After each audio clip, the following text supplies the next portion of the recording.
Tantor Audio, a division of Recorded Books, presents Science and Spiritual Practices, Transformative Experiences and Their Effects on Our Bodies, Brains and Health, by Rupert Sheldrake.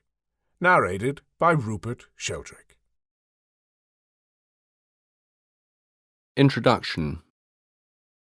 All religions have spiritual practices. These practices help to connect people with each other and with forms of consciousness beyond the human level. Until recently, most atheists and secular humanists took it for granted that these practices were a waste of time, if not dangerously irrational. But attitudes are shifting, especially in relation to health and well-being. While medical sciences have made huge advances, they do not confer a sense of meaning or purpose in life, nor are they about improving relationships or instilling values of gratitude, generosity, and forgiveness. We do not expect medicine to do these things. These are all roles that religions play, and they turn out to have major effects on people's health and well-being. Recent research studies show that, on average, religious people suffer less from anxiety and depression than non-religious people. They are less prone to suicide, less likely to smoke, and less likely to abuse alcohol or other drugs. Most of these studies did not disentangle the effects of specific spiritual practices and beliefs, and all religions involve a wide range of practices. Some of these practices can also be carried out in a secular context, including meditation and gratitude. Even for non-religious people, these practices turn out to be good for physical and mental health. In the 20th century, many people believed that science and reason would soon reign supreme and religions would wither away. Humanity would ascend to a secular, reason-based social order liberated from the shackles of ancient dogmas and superstitions. But rather than dying out, religions have persisted. Islam has not faded away. Hinduism is alive and well. Buddhism's prestige has increased in previously non-Buddhist countries, partly thanks to the Dalai Lama. The practice of Christianity is indeed in decline in most of Europe and North America, but is growing in sub-Saharan Africa and also in Asia and the Pacific, where there are now more Christians than in Europe. In Russia, during the Soviet period, the state was officially atheist and religion was brutally suppressed. But since the communist system ended in 1991, the proportion of Christians in the population has greatly increased. In 1991, 61% of Russians described themselves as having no religion and 31% as Russian Orthodox. By 2008, only 18% said they had no religion and 72% said they were Orthodox Christians. In response to these unexpected trends, there's been a revival of militant atheism. This 21st century anti-religious crusade has been led by the so-called New Atheists, notably Sam Harris, author of The End of Faith, Religion, Terror, and the Future of Reason, Richard Dawkins in The God Delusion, Daniel Dennett in Breaking the Spell, Religion as a Natural Phenomenon, and Christopher Hitchens in God is Not Great, How Religion Poisons Everything. The New Atheists do not believe in God, but they have a strong belief in the philosophy of materialism. Materialists believe that the entire universe is unconscious, made up of mindless matter, governed by impersonal mathematical laws. Nature has no design or purpose. Evolution is a result of the interplay of blind chance and physical necessity. Consciousness is confined to the insides of heads and only exists inside brains. God, angels, and spirits are ideas in human minds, hence they are inside human brains. They have no independent existence out there. From within this materialist belief system, religion seems like a morass of superstition and irrationality. It represents an evolutionary stage that humanity has outgrown. People who are still religious are feeble-minded or deluded. They should be liberated from the prison of falsehood in which they are trapped, or at least their children should be educated out of it. The materialist worldview has played a major role in the secularization of Europe and North America, which has been accompanied by a decline in traditional religious observance, especially among people of Christian backgrounds. In Europe today, only a small minority practices the Christian faith on a regular basis. In Britain, the percentage of regular churchgoers in 2015 was 5% of the population, down from 12% in 1980. A far higher proportion of the population, 49%, defined themselves as having no religion, the so-called nuns. In the white population, nuns were a majority. Except in Russia, a decline in Christian faith and practice has occurred almost everywhere in Europe, in both Roman Catholic and Protestant countries. In 2011 in France, historically Catholic, only about 5% of the population attended a church service weekly, about the same percentage as in Sweden, historically Protestant. Even in countries where the Catholic Church used to be very strong, there have been dramatic drops in religious observance. In the Irish Republic, in 2011, only about 18% attended weekly Mass, down from nearly 90% in 1984. Even in Poland, the most religious country in Europe, weekly church attendance declined to less than 40% by 2011.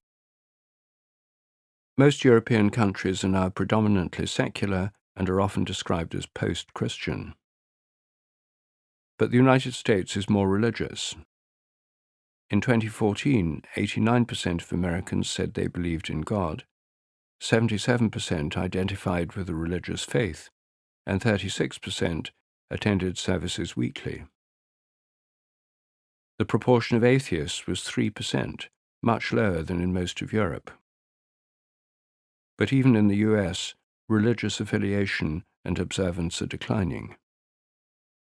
Now everything is in flux. The fundamental assumptions of materialism turn out to be very questionable when examined in the light of advances in the sciences themselves, as I show in my book, The Science Delusion, called Science Set Free in the USA. Meanwhile, the very existence of human consciousness has become increasingly problematic for materialists, who start from the assumption that everything is made of unconscious matter, including human brains. If so, how does consciousness emerge in brains when it is absent from the rest of nature? This is called the hard problem in the philosophy of mind. Spirituality outside religion. These declines in religious affiliation and observance do not mean that most people have become atheists. In a survey in Britain in 2013, only 13% of adults said they agreed with the statement, "Humans are purely material beings with no spiritual element." Over 3/4 of all adults said they believed that there are things in life that we simply cannot explain through science or any other means. Even among people who described themselves as non-religious, more than 60% said there are things that cannot be explained, and over a third believed in the existence of spiritual beings. Whatever people's avowed beliefs, recent studies have shown that spiritual experiences are surprisingly common, even among those who describe themselves as non-religious. These include near-death experiences, spontaneous mystical experiences, and revelations while taking psychedelic drugs. The Religious Experience Research Unit in Oxford, set up by the biologist Sir Alister Hardy, asked British people, "Have you ever experienced a presence or power, whether you call it God or not, which is different from your everyday self?" In 1978, 36% said yes. in 1987, 48%, and in 2000, over 75% of respondents said they were aware of a spiritual dimension to their experience. In 1962, the Gallup organization asked Americans if they had ever had a religious or mystical experience, and 22% said yes. In 1994, 33%, and in 2009, 49%. These surveys do not necessarily mean that spiritual and mystical experiences are more common than they were. They may reflect a weakening of the taboo against talking about such experiences. Many people used to be afraid that if they admitted to mystical experiences, they would be classified as mentally unbalanced. But mainstream psychiatry and psychology are now more open to anomalous experiences, and it is culturally more acceptable to discuss them. Secularism has not led to an extinction of interest in spiritual realms, nor to an eclipse of spiritual experiences. But many people's spiritual interests and experiences now take place outside traditional religious frameworks. For instance, millions practice yoga and meditation in a secular context. New forms of spirituality are emerging that are based primarily on personal experience. They fill a need that atheism cannot satisfy. The crisis of faithlessness.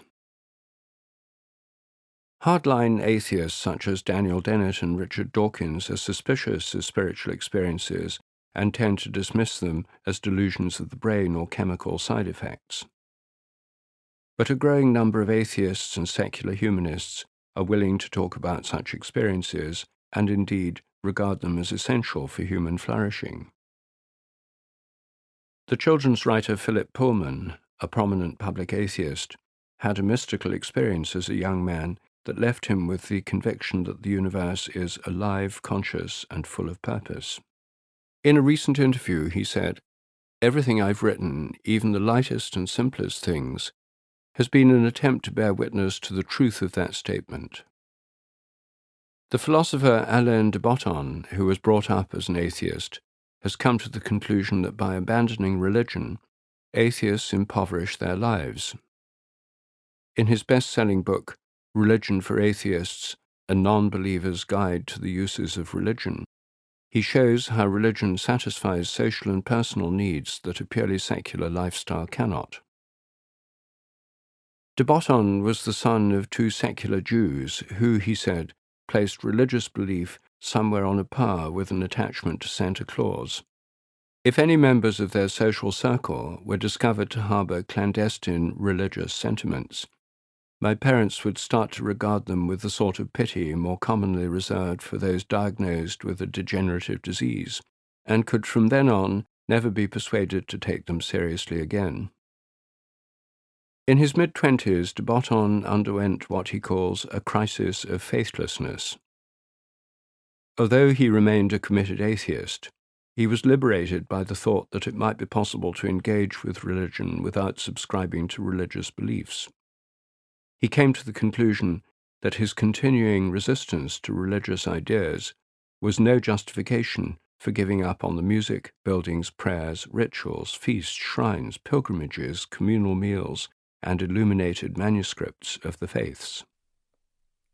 Secular society has been unfairly impoverished by the loss of an array of practices and themes which atheists typically find it impossible to live with.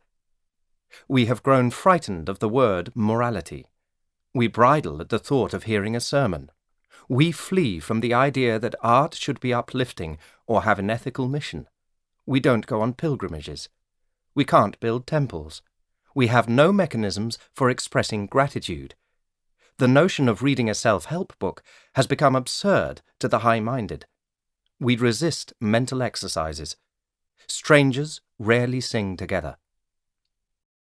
De Botton says he wants to enrich the lives of atheists by stealing these practices from religion.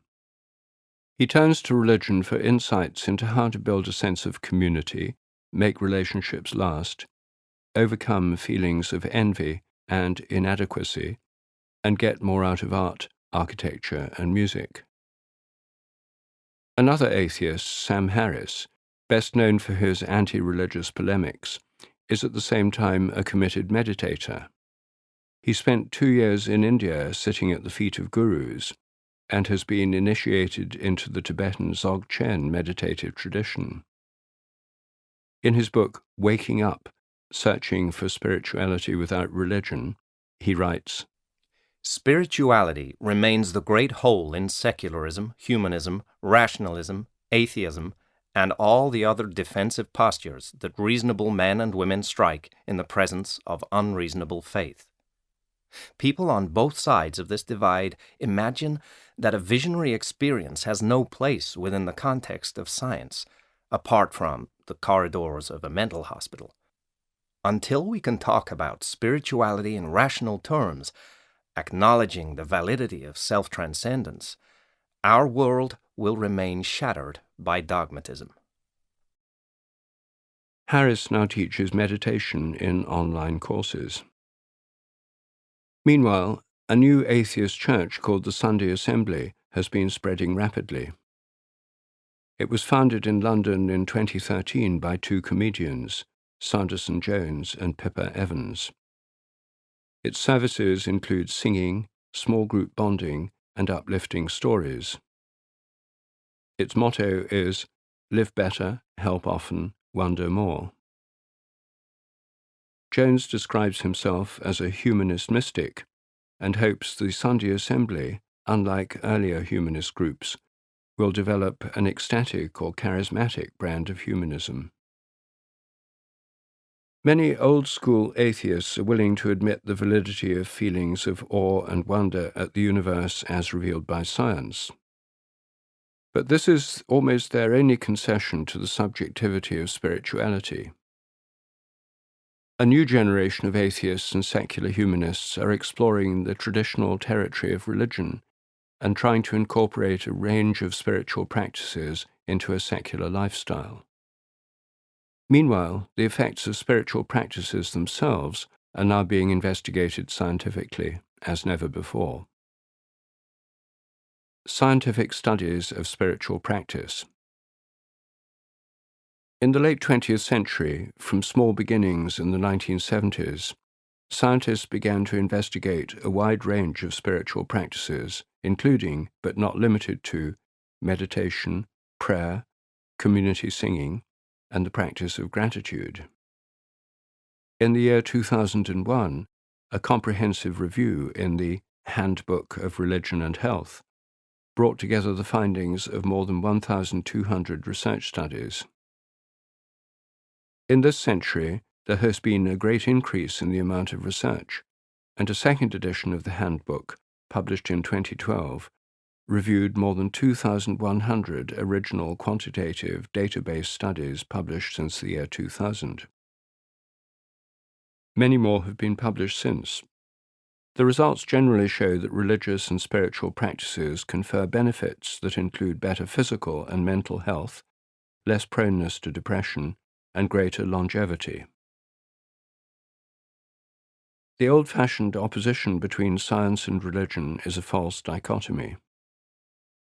Open-minded scientific studies enhance our understanding of spiritual and religious practices. In this book, I discuss 7 kinds of practice and review scientific studies on their effects.